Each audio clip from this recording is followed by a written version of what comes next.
Super Supportive by Sleyca. Chapter 184. The Inward Path. The path was long, and the weight was heavy. Those were the facts of the environment that stood out the most to Alden, even as he passed by things that would normally have made him pause and wonder. The route curved and curved, winding deeper into the soil until the walls towered above him and Yenupezeth. There was one place where the fading light of the day reached them through 1,000 glass shapes embedded into the corridor, and in another, water fell in trickles through a curtain of vines. For an unknowable while they sat together on a rock that jutted out from the soil, and Yenupezeth explained to him how she thought their sessions should go. It would be therapeutic, but in many ways it wasn't like any therapy he'd had before. And one of those ways was very important. Some outcomes could be guaranteed. "You're young," Yenupezeth said, "and you shouldn't have experienced too much significant pressing or alteration of the mind." Her ringed toes were stretched out in front of her, wriggling against a patch of ground carpeted with short, springy grass. "When you are sure something within reach of your mind would be better if it were different, stronger, or absent, and when I agree that the alteration will not harm you, it will be changed." "Anything?" Alden asked. "Anything," Yenupezeth said, "that we are sure of. You aren't severely damaged or under attack. You are someone who knows himself well enough to know he's unhappy. I am someone who can easily push you in a new direction. The only thing that stands between us and what you might want for yourself is our wise caution," she chuckled. "And maybe a little more slowness than usual since you are my first human. I'll be approaching your mind with additional care." She pulled her feet back toward her and straightened on the rock. "So you must decide what you want, which isn't as easy as it sounds. In your case, you should choose the hurts you are most sure you understand and want gone, instead of the ones that ache the most." "Aren't they the same usually?" "Sometimes," said Yenupezeth. "Not always. We'll find out when you find out." She was on her feet. Alden couldn't quite remember seeing her rise, but he stood to join her. Her hands were in her pockets. She said, "What sufferings are you sure your life would be better without?" And the weight increased again. He walked beside her, or stood, or followed her instructions to spend a while running his hands over a pattern of knobby protrusions on the walls that were maybe answers to questions he'd had, or puzzles to give him even more questions to mull over. The world around him blurred more as his own thought process filled his attention. The possible answers were all there. Only a few of them were perfect. All of them mattered. "It's so important to me," he said, hands still brushing the pattern on the wall, "that what I do matters, that my yeses make a difference, that my nos do. Our choices shouldn't just ripple a little and then disappear. That's been important to me for a very long time." Sometimes he felt an urge to say things aloud that weren't responses to what Yenupezeth had asked. Realizations or memories got shaken loose, and some of them were too meaningful to him to remain comfortably hidden. He would have worried about his ability to keep his most dangerous secrets. He would have wondered about whether or not the things that felt important to him in this way would matter to anyone else, or if speaking them revealed him to be someone deserving of an eye roll or two. But the deeper they traveled down the inward path, the more his emotions became like ripples themselves. He felt like he was able to observe all but the worst ones from below the surface in the quiet heart of a lake. Below the surface like that, it would feel like when Lindota slowed the water. There was something he wanted from that thought and couldn't find. Important, but obscured. He had bumped into it a few times. The moment when everything went still and Escherdy's hand pulled him from the water, from drowning into the air again, he kept looking at it and admitting it wasn't for now. For now he was finding the thing he was surest about changing, and he'd almost narrowed it down. Yenupezeth was right. Surety and quantity of suffering weren't necessarily going hand in hand. The lake rippled like crazy when he thought about running across that damn moon. It practically escaped its banks when he thought about standing on that rooftop so recently and saying yes to her and being told no in return and being swept under. But those weren't necessarily things you asked to forget. Or alter. At least not until you understood how everything inside you was fitting together, and he was beginning to understand how hard understanding yourself really was. Even here, in this place that was designed to help you do it. "I have a nightmare," he said finally. "It comes back over and over and in slightly different ways. I want it to stop." "Tell me more about this nightmare." He told her about the whistle, and how no matter which way he ran, he couldn't find Kibby. He told her about how he often ended up standing there in the rotten grass right before he woke up, realizing he'd have to go through it all again, completely alone. What else? Yenupezith said again. And again. Several times, until Alden's thoughts were all on the dream and the layers of it.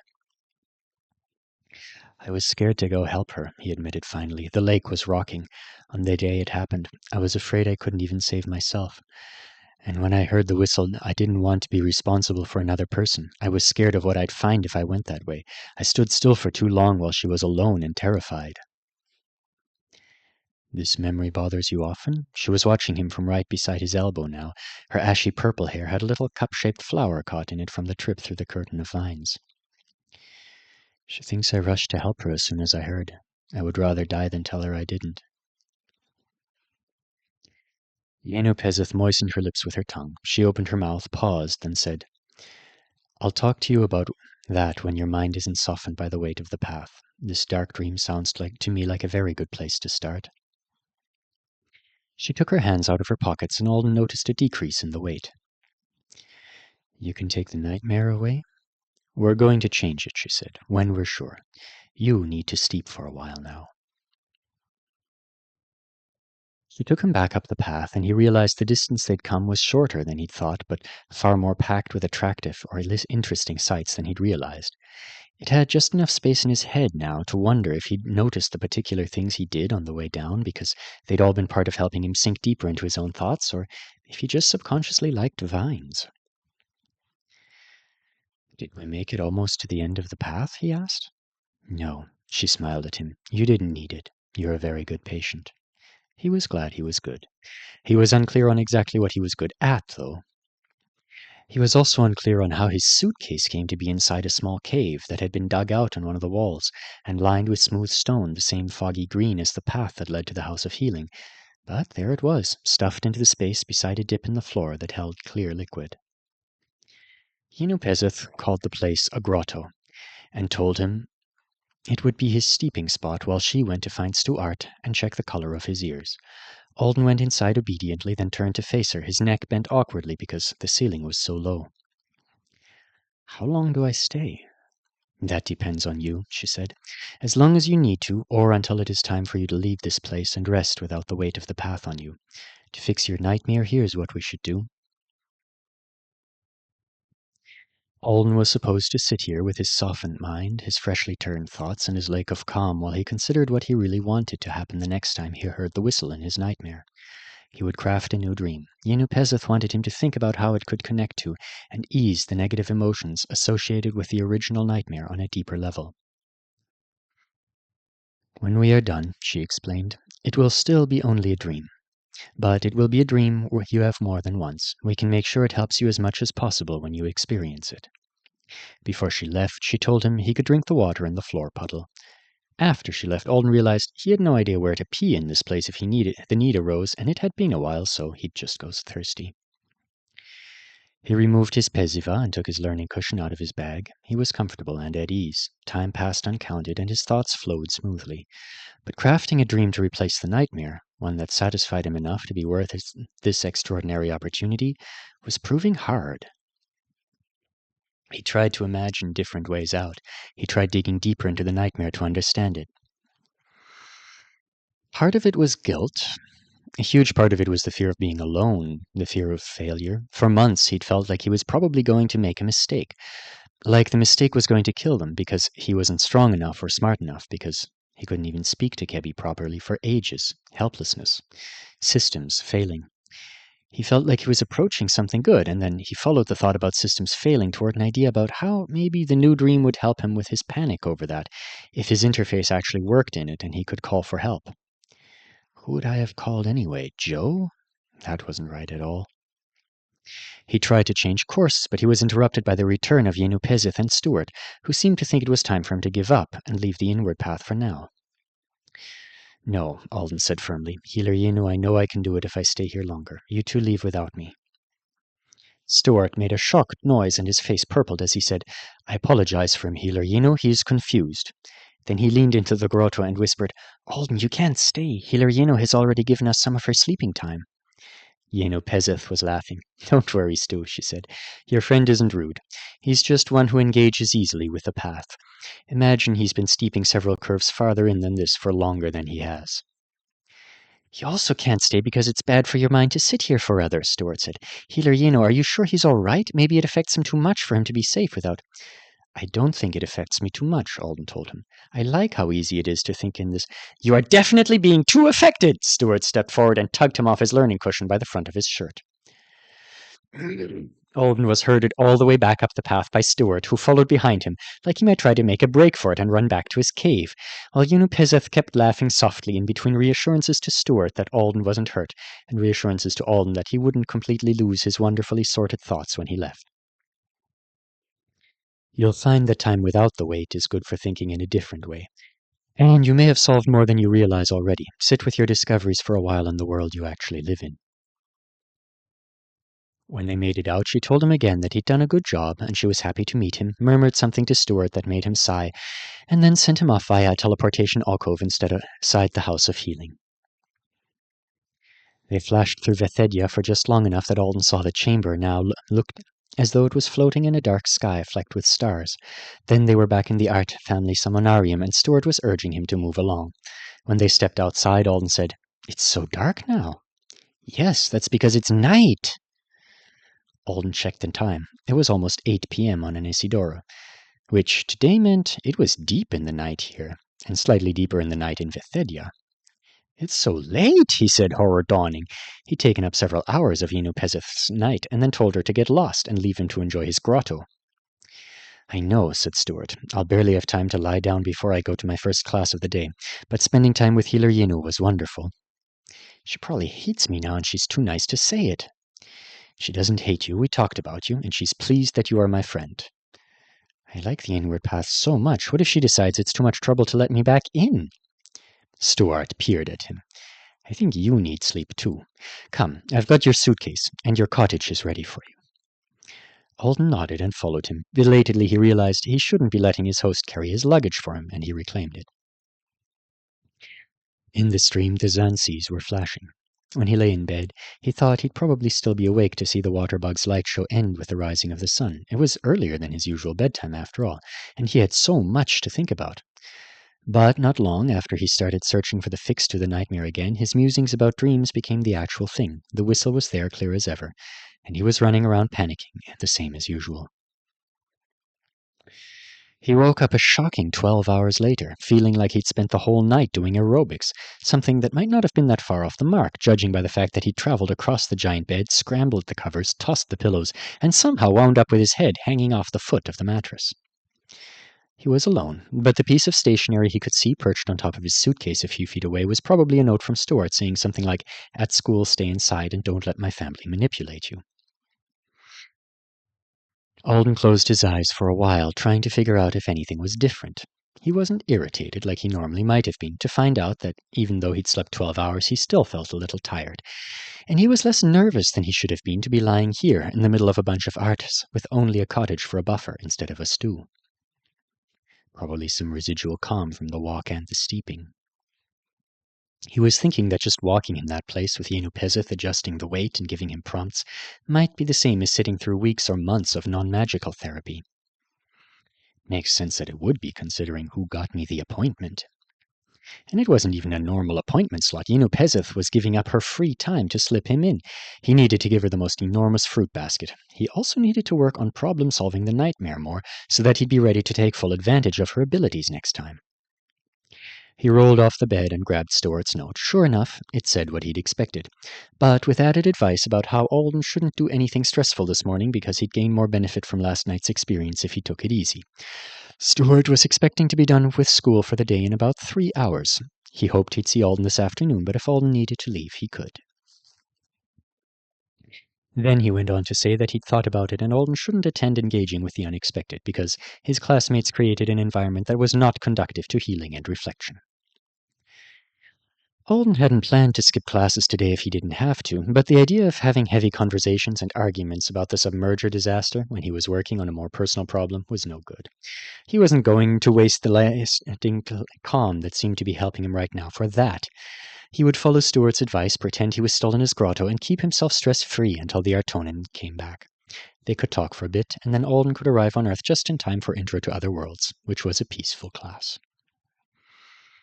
Unless Yenopezith wants to let me onto the path again tonight, then I'll just stay here prepping my answer for her. She totally wasn't going to do that. If he remembered her final instructions correctly, the date of their next appointment wasn't set, and he was supposed to call her and talk to her before it would be. I feel like I made it right to the edge of something last night without quite getting there.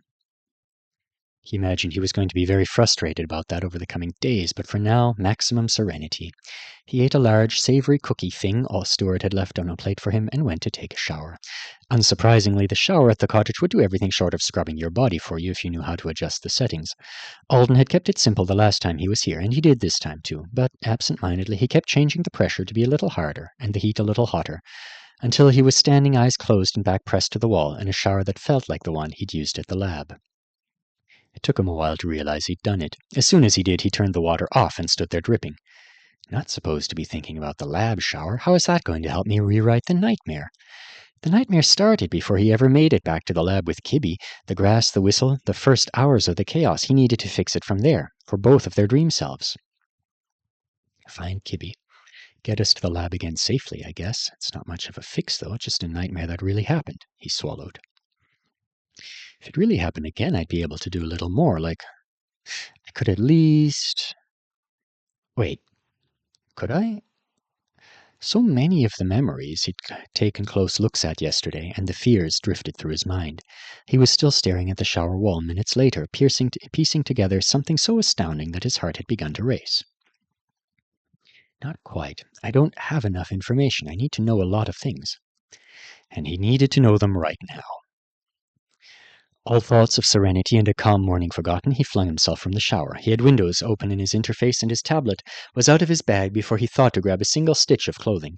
He stumbled through the bedroom, yanking on his silk pajamas with one hand and trying to make a feature of the tablet he basically never used work with the other.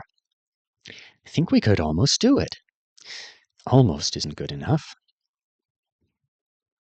When Stuart arrived a few hours later, he was carrying 2 cups of grain tea and being followed by his reabbot. You stayed, he said when he entered the cottage. His smile was excited. We can sit together and discuss our thoughts if you want to do that. His expression changed as Alden sprang up from the floor, where he'd been leaning over his tablet's holographic projection on Moon Thagund and drawing lines on it with his finger. You're back so soon! He leapt towards Stuart and almost slid on one of the sheets of paper he'd ripped out of a notebook a while ago when he was making a list of even more things he needed to know. It's the time I told you I'd be back. Good. I need your help. More of your help. You help me so much, and I feel like I don't do anything for you in return. Ask a favor for some time, please. But for now, are you all right? Do I need to call Healer Yinu? I'm excellent. Excellent at what? Stuart asked, his voice so concerned now that it snapped Alden out of his frenzy. He took in the tea. Other Alden had just slipped into the cottage behind Stuart's uncle, and she was beelining for the suitcase. Stuart was still in his school clothes. Sorry, I'm excited. I didn't mean it excellent like that. I mean, I'm very well, and I don't need Healer Yinu yet. I've realized how I want to change the nightmare, but I'm not sure it will work. I want it to be more realistic than dreams usually are, so I need you to help me figure some things out, if you would have time and if you don't mind, he smiled. Thank you for the tea. My manners are bad right now. Stuart handed in a cup, then leaned around to see the globe of Thagund. Of course I'll help. He still looked worried, though. Alden pulled himself together more. Come in, he tried to sound calmer. Let's sit down and discuss both of our days. You first, or I'll just overwhelm you with questions. Stuart turned to shut the door behind him. You can ask your questions. No, really, tell me about Leaf Song. Or did Emban Art end up keeping you from class again? He went to move the tablet and some papers. Then he sat down on one of the cushions by the floor table and sipped his tea to prove he was a good friend, too. Stuart came to sit across from him, and after a few more glances around the room and one commanding whistle at the sight of his reabbot biting a suitcase wheel, he did seem pleased to have been asked about his day. He talked about an assignment they'd been given to achieve an accurate effect from a successive wand spell when one of the wands that would normally have been used was missing. Alden didn't have to feign interest, but he was sorry that all he could do was ask questions. Stuart struck him as the kind of person who would really enjoy an in-depth discussion about magical theory with a peer. Even if Alden had said, "I altered the results of a flashlight spell," he wouldn't have been able to contribute much more knowledge than the fact that it had happened. Though if I did that, I'm sure the conversation would stop being happy spellcraft chatter anyway. "You're frowning," said Stuart. "Should I explain the effects of Yethwood wands again?" Alden shook his head. "No, I was just thinking I must be boring to talk to when it comes to your school. I can't have a conversation about it at your level." "You're not ever boring to me," said Stuart. He took an orange out of a pocket. It was his second hidden piece of earth fruit since they'd sat down, and sniffed deeply. "Oranges smell wonderful," said Alden. "Yes, and in your language the color is named for the fruit." He had looked up fruit facts for everything he'd received yesterday. Peeling the orange so carefully that Alden was sure he already had a specific plan for the rind, he said, "What about your day and your questions?" Alden felt a stir of excitement. "I need to know how much a very specific car weighs, and I want to know if a certain kind of sprinkler can pull water from the ground all over Thagund, or if they only work in some places. Kibby can answer the first question. I don't know how to find the answer to the second." Stuart blinked. "I'm sure it wouldn't be too difficult." "And," said Alden, "I want you to help me figure out how to kill a demon with my skill." Stuart blinked again. "Why?" "Just one," said Alden. "I never even saw it, but it was there, and this morning I realized if Thagund happened to me today, to the person I am now, I might be able to get out with Kibby. I might be able to keep us both alive for as long as it would take to reach people. I almost have the ability to do it, I think. There was at least one big demon roaming around out there that could ruin everything if we ran into it." "What kind?" "I don't know," said Alden, remembering the trails in the grass. "But I want it dead so that I can leave with her that day, in my dream. I'm going to find her, and we're going to outrun the corruption together. We're going to escape. We're not going to live through it all again."